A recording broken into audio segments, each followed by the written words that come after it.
আসসালামু আলাইকুম চতুর্থ শ্রেণীর শিক্ষার্থী বন্ধুরা, অনেক অনেক প্রীতি ও শুভেচ্ছা। আজকে তোমাদের গণিত বইয়ের 3 পৃষ্ঠা যে বিষয়গুলো তোমরা স্ক্রিনে দেখতেই পাচ্ছ।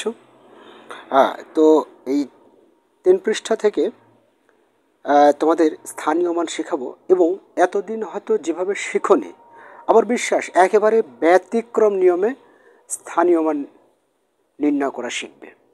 অর্থাৎ স্থানীয় মান নির্ণয়ের সেরা কৌশলটি আজকে এই ভিডিওতে তুলে ধরবো। ধৈর্য সহকারে দেখো এবং বুঝতে শেখো।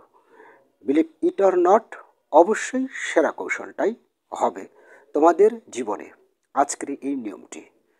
এবং সেই সাথে অঙ্কে লেখো, কিভাবে লিখবে যেন ভুল না হয় তারও কিছু কৌশল শিখিয়ে দেবো। তবে তার আগে চলো তোমাদের এই যে 3 পৃষ্ঠা থেকে স্ক্রিনে যেটা লক্ষ্য করছো তোমরা, এই পৃষ্ঠার একটা স্থানীয় মান নির্ণয় করে দিই যে কিভাবে স্থানীয় মান নির্ণয় করলে কখনো কেউ ভুল ধরবে না এবং তোমারও ভুল হবে না। এবং যে মনে করো যে এই স্থানীয় মান একক, দশক, শতক, হাজার এগুলো বলতে পারে না, তারও হবে। সে যদি নাও পারে তারও এই স্থানীয় মান নির্ণয় হবে এবং সেও পারবে। দেখো একটু টেকনিকে দেখো কি করে পারবে, তার এই কৌশলটা আগে আমরা শিখে নেব। মনে করো যে এটা তো আমরা একটু তো মুখস্থ করতেই হবে যতই বলি আমি। যেমন 6 কি একক লিখলাম, এইভাবে লিখবে। আমি যেভাবে প্রথমে রেখা টানলাম, রেখা টেনে টেনে কিন্তু একটা বিষয় লক্ষ্য করো, এদিকে যত নিচে আসবে তত এই যে এই গ্যাপটা তত ফাঁকা হবে, লেখাটা সুন্দর লাগবে। এবং দেখো একেবারে স্কেল বরাবর আমি টেনে টেনে একবারে সোজাসুজি করেছি। সোজাসুজি করলে কী সুবিধা এবং না করলে কি অসুবিধা সেটাই তোমাদেরকে বুঝিয়ে দেবো। আগে অন্তত এই সোজাসুজি দাগটা টানবে। কোনো দাগ যদি হঠাৎ করে বড় হয়ে যায় তাহলে প্রত্যেকটাই আবার বড় করে দেবে, যেন এক লেভেলে থাকে। ঠিক আছে? 2 কি দশক, 3 শতক, 0 0 হচ্ছে হাজার, তারপর 5 অযুত। বাস, লেখা শেষ। তারপর এবার এভাবে আবারও এই লেবেল করে এভাবে রেখা টানবে যেন এক লেভেলে থাকে। ঠিক আছে? অর্থাৎ এই সোজাসুজি থাকে, দেখো। ঠিক আছে? এভাবে যেন সোজাসুজি থাকে। তাহলে স্থানীয় মান নির্ণয়ের সেরা কৌশলটা তোমরা শিখতে পারবে। কি করে সেরা কৌশল হলো?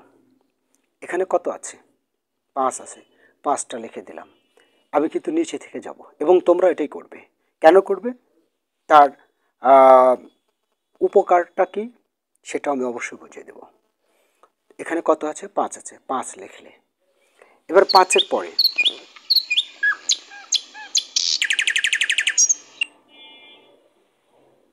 সরি একটা কল এসেছিল।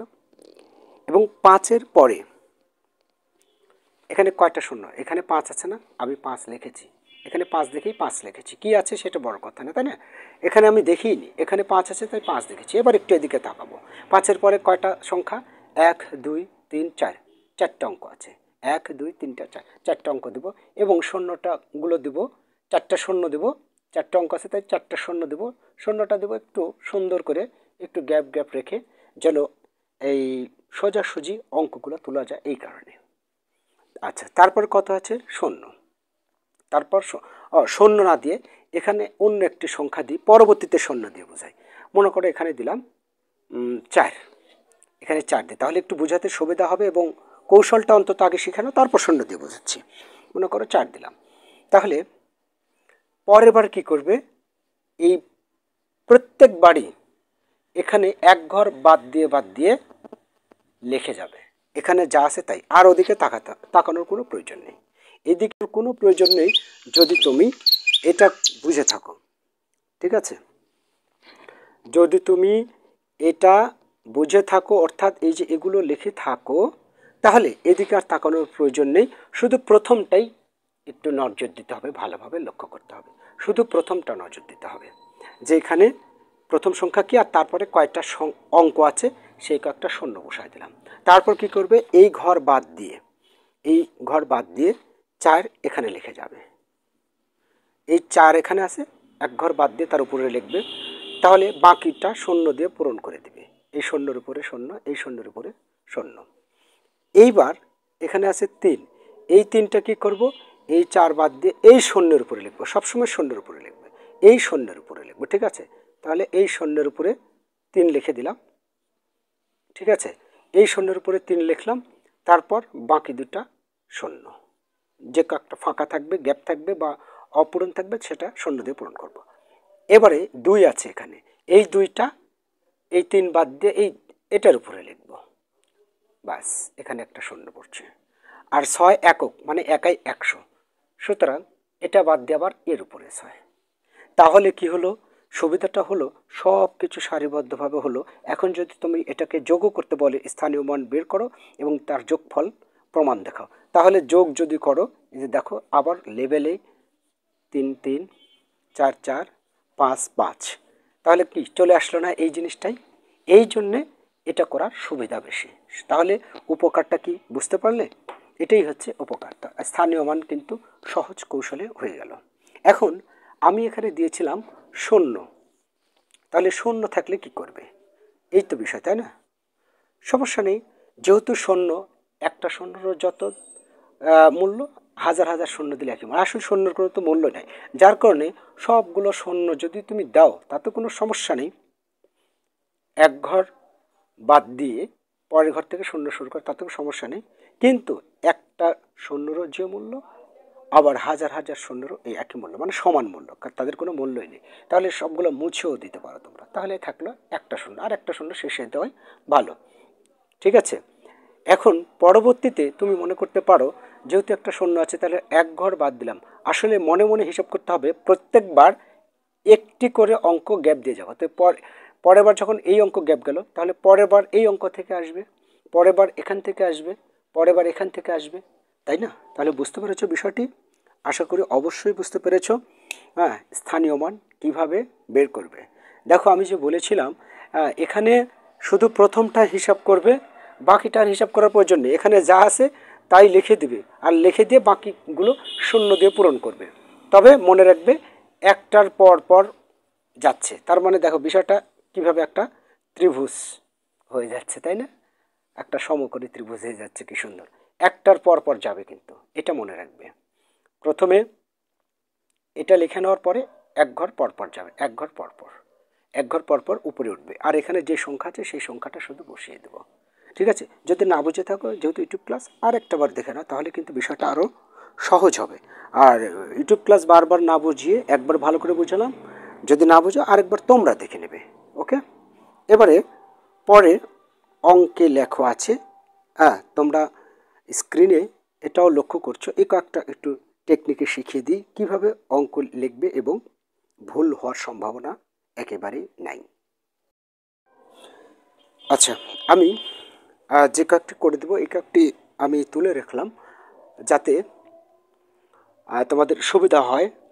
দেখো স্ক্রিনে যা দেখিয়েছি এগুলো আমি আমার বোর্ডে ভিন্ন করে উঠিয়ে নিয়েছি বোঝানোর সুবিধাতে। আমি বলেছিলাম কিছু টেকনিক শেখাবো, সেই টেকনিকটা অবলম্বন করবে কি করে। এখানে লেখা আছে দেখো 57,363, সর্বোচ্চ স্থানীয় মান আছে হাজারের। প্রথমে যেটা থাকে সেটা হচ্ছে সর্বোচ্চ স্থানীয় মান, তাহলে 57,000 আছে। তো হাজার আছে, যা হাজারের লিখতে বা হাজার লিখতে কয়টি ঘর প্রয়োজন হয় তোমরা আঙ্গুলে কোর গুনো, একক, দশক, শতক, হাজার, তার মানে 4টা কোর ব্যবহার হচ্ছে। তো কি করবে, হাজার লিখতে যেহেতু 4টা কোর ব্যবহার হলো, তোমরা 4টা বিন্দু দিবে, বিন্দু দিয়ে এখানে বলেছে 57,000। তো এবার একটু লক্ষ্য করো, একক, দশক, শতক, হাজার, এটা তো হাজারের ঘর, তাহলে এই হাজারের ঘরে 57 লিখতে হবে। কিন্তু বিষয়টা হলো শর্ত, একটা বিন্দুতে একটা অঙ্কই লেখা যাবে। তো 57 যদি আমরা লিখি, আছে তো 2টা অঙ্ক, কিন্তু একটা বিন্দুতে একটাই অঙ্ক দিতে হবে, তাহলে কি করবে, তাহলে বিষয়টা হলো এই ডানেরটা আগে বসিয়ে দেবে, কেননা ডান হাতের শক্তি বেশি, ডান হাত দিয়ে খাও, ডান হাতের মান বেশি, তাই এই দুইটা অঙ্কের মধ্যে ডানে যেটা আছে সেটা এই বিন্দুতে বসিয়ে দেবে, আর বাকি এই 5টা বাইরে লিখবে। গেল। তারপর 3 শত, শতকের ঘরে 3 আছে, তার মানে একক, দশক, শতক, এই যে শতকের ঘরে 3। ওকে। আচ্ছা, এবারে 63, এই যে 6, 10, 3, 63, বাকি আছে দুইটা বিন্দু, তাহলে 2 জায়গা বসিয়ে দাও 63, বাস কাহিনী শেষ। আচ্ছা, এর পরবর্তীতে আছে 30,600। তো আবারও হাজারে লিখতে গিয়ে আমাদের 4টে বিন্দুর প্রয়োজন হচ্ছে, 4টে বিন্দু দিয়ে দিলাম। আছে 30,000। তো 30 কিভাবে হয়? এই যে 30টা হচ্ছে তোমার, এই যে 30, এখন ডানে কত আছে? 0, তাহলে এই 0টাই বসাতে হবে এখানে, আর এই 3টা এই পাশে বসিয়ে দাও। 30,000 গেল। 6 শত, শতকের ঘরে আছে 6, একক, দশক, আর আছে 5। এখন 5 লিখতে 1 ঘর প্রয়োজন হয়, তাহলে যেহেতু 5 হচ্ছে একক, একটা, সো একক, একটা অঙ্ক এককই হয়, ঠিক আছে, কখনো দশক শতক হয় না। এক অঙ্ক বিশিষ্ট যদি কোনো অঙ্ক থাকে, অঙ্ক এবং সংখ্যা একই বিষয়, তাহলে ওই এককই হয়, তাহলে এখানে বসিয়ে দাও। এখন বিষয়টা হলো, একটা বিন্দু ফাঁকা থাকলো, এই বিন্দু ফাঁকা থাকলো, একে কি করব? কিছুই করার দরকার নাই, ও বেজার হবে, তাই একে খুশি রাখতে একে একটা 0 দিয়ে দাও, ও বসে বসে মিষ্টি খাক, ঠিক আছে না? তাহলে ওকে যখন 0 দিয়ে যাবে তখন আর কেউ বেজার হবে না, ঠিক আছে? তাহলে বিন্দু বসে বসে ঘুম পারবে, তোমাদের মার্কস কাটা যাবে, ঠিক আছে? ওখানে তার অভাবটা পূরণ করবে একটা 0 দিয়ে। আরও কিছু করি তাহলে আরও বুঝতে পারবে। 86,002, 86,002, এখানেও হাজারের ঘর, তাহলে 4টা দশমিক বিন্দু নাও। হাজারের ঘরে 86, তো 86 তো এটা 8, 6, তাহলে 6টা এখানে দিয়ে দাও এবং 8টা বাইরে রেখে দাও, তাই না? ডানেরটা এই বিন্দুতে বসাবে, কেননা এক বিন্দুতে একটাই অঙ্ক বসে। তারপরে দেখো 2, তো 2, এখানে 86,000 বসানো শেষ, তারপর আছে 2, তো 2 তো 1 অঙ্ক বিশিষ্ট, তাই না? তাহলে অবশ্যই একক সেটা, 2 যেহেতু 1 অঙ্ক বিশিষ্ট মানে এটা একক, তার মানে এটা হচ্ছে একক। ওকে। এখন এই যে দুটো বিন্দু বাকি থাকলো, কি করবে? বসে বসে মিষ্টি খাবে, এই জন্য দুটো গোল্লা তাকেদেরকে দিয়ে দাও, নইলে বেজার হবে, ঠিক আছে? মিষ্টি খাওয়ালে ওরা তোমার মার্কস কাটবে না। সরি, কল এসেছে, আবারও আমি কেটে দিচ্ছি, খুব জ্বালাচ্ছে আজকে। আচ্ছা, যাই হোক, এবারে আমরা পরের দুটো করব। পরের দুটো একটু আলাদা কৌশলে করতে হবে, এই জন্য আমি মুছে দিলাম। আচ্ছা, মুছে দেওয়ার পরে এখানে কি বলেছে? 4টি 10,000 আর 1,000 দ্বারা গঠিত সংখ্যা কত হবে? ওকে, 4টি 10,000 আর 9টি 1,000। তো 4টি 10,000, 4টি 10,000 মানে এই যে এটা হচ্ছে 10,000, তাই না? একক, দশক, শতক, হাজার, অযুত, এটা 10,000। তো 4টা 10,000 নাও, এরকমভাবে 4টা 10,000 নাও, তাহলে কত হচ্ছে? 4টা 10,000-এ 40,000। আচ্ছা, এবারে আমি দেখো এটা একটু অন্য কৌশলে করতে হবে। এখানে বলেছে 4টি 10,000, 4টি 10,000 মানে 10,000 হবে এরকম 4টি। তো এরকম 4টা 10,000 মানে কি? 40,000, 4 10-এ 40,000, একক, দশক, শতক, হাজার, 40,000। আর 9টি 1,000 মানে এই রকম 1,000 হবে কয়টা? 9টা। তো 9টা যখন এইভাবে যোগ করেও বের করবে তাহলে 9,000, তাহলে 9,000 বসিয়ে দিলাম। যোগ করে দেখো কত হচ্ছে, এই যেটা। তার মানে এই 4টি 10,000 এবং 9টি 1,000 দ্বারা গঠিত সংখ্যা হচ্ছে এটা। উত্তর হবে এই যে 49,000, এটা শুধু হবে। শুধু এই যোগটা দেখাতে হবে না, অন্য কোথাও রাফ করে তোমরা শুধু এই যে গঠিত সংখ্যা এই পর্যন্ত লিখে 4টি 10,000 ও 9টি 1,000 দ্বারা গঠিত সংখ্যা সমান এইভাবে লিখে দেবে, তাহলে হয়ে যাবে। ওকে। আচ্ছা, পরবর্তীতে দেখি 6টি 10,000, 6টি 10,000 মানে কি? 10,000 6টি, তার মানে 6 10-এ 60,000, এই যে 60,000 লিখলাম। 7টি 1000 মানে 7000, 5টি 10, 5টি 10 মানে 5 10 50, 50 মানে এই দুই ঘরে ডান দিক থেকে পূরণ করতে হবে। অবশ্যই তোমরা জানো, যেহেতু চতুর্থ শ্রেণী উঠে গেছো তোমরা, তাহলে তারপর যোগ করে দিই 5 শূন্য 7 6, তার মানে কত হলো 6 7 শূন্য 5 শূন্য। ক্লিয়ার? তাহলে অবশ্যই আশা করি বুঝতে পেরেছি এবং খুব সহজভাবেই বুঝেছো। স্থানীয় মান নির্ণয় শেখালাম। তোমরা অবশ্যই যদি ভালো লেগে থাকে আরেকটাবার রিভিউ করে দেখে নাও, তাহলে কিন্তু তোমরা সহজভাবে বুঝতে পারবে। আমি আরেকবার বোঝানোর চেয়ে, যেহেতু এটা ইউটিউব ক্লাস, তোমাদের বারবার দেখার সুযোগ রয়েছে, ঠিক একটা টিচার যেমন বারবার শেখানোর সুযোগ থাকে এইভাবে। আর শেষ মুহূর্তে বলে দিচ্ছি আরও একটি গুরুত্বপূর্ণ কথা, যে কোনো পৃষ্ঠার সমাধান পেতে সার্চ করবে GME 4 পেজ, এত পেজ নম্বর উল্লেখ করবে, তাহলে পেয়ে যাবে ওখানে। ওকে, তবে কোড নাম্বার আগে বসিয়ে দিবে GME 4, মানে যেহেতু তোমরা ক্লাস 4-এ পড়ো। ওকে, তোমাদের দীর্ঘ জীবন কামনা করে আজকের মতো এখানে শেষ করছি।